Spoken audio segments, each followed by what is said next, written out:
This is the jury's verdict in case 18B 1541-1, State of Georgia versus Tiffany Moss. Count 1, findings of jury as to alleged statutory aggravating circumstances.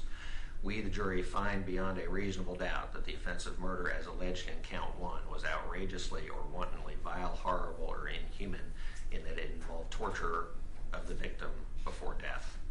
We, the jury, find beyond a reasonable doubt that the offense of murder as alleged in Count 1 was outrageously or wantonly vile, horrible, or inhuman in that it involved depravity of mind of the defendant. Signed and dated by the foreperson. Verdict as to penalty, Count 1, murder. We, the jury, recommend and fix the penalty as death. Signed and dated by the foreperson. Please give it to counsel for their review as to form, sir. Our jury's been excused. We'll proceed immediately to sentencing.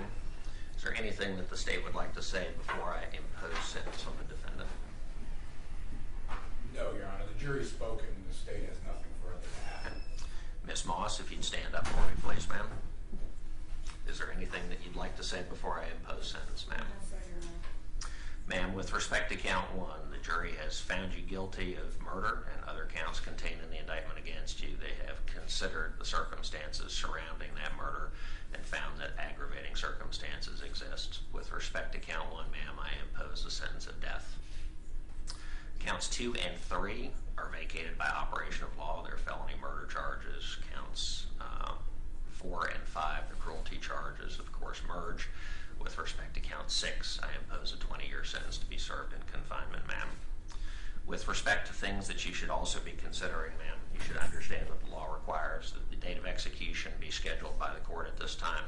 OCGA Section 17-1034 requires that the court set the date of execution not less than 20 days nor more than 60 days from today's date, and there's a 7-day window within which the execution is to take place.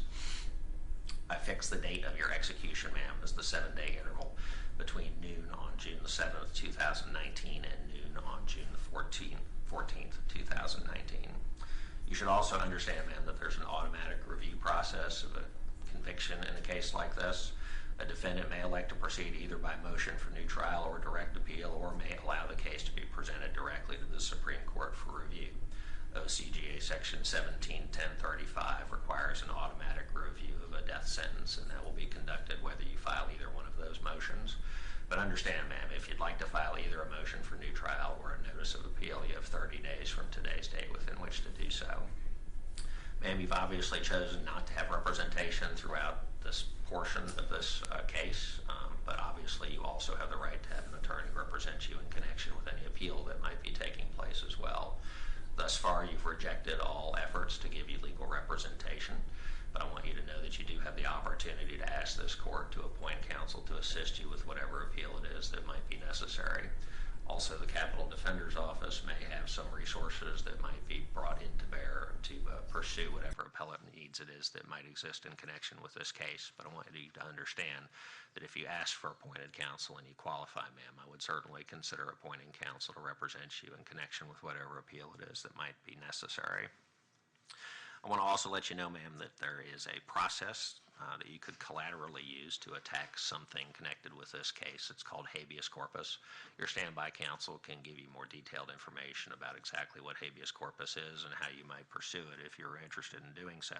But you do need to understand, ma'am, that there's a 4-year time limit within which you have to pursue habeas corpus relief. That time limit begins now. Are you the holder of any weapons carry licenses here in the state of Georgia or anywhere else, ma'am? I will ask the state to retain the evidence that was presented through the course of our proceedings as an officer of the court and retain it safe pending any appeal that might be necessary. Ma'am, do you understand the sentence that I've imposed in this case? Yes, sir. All right, ma'am. That concludes our proceedings. You may go with the deputies. Thank you. That concludes our proceedings.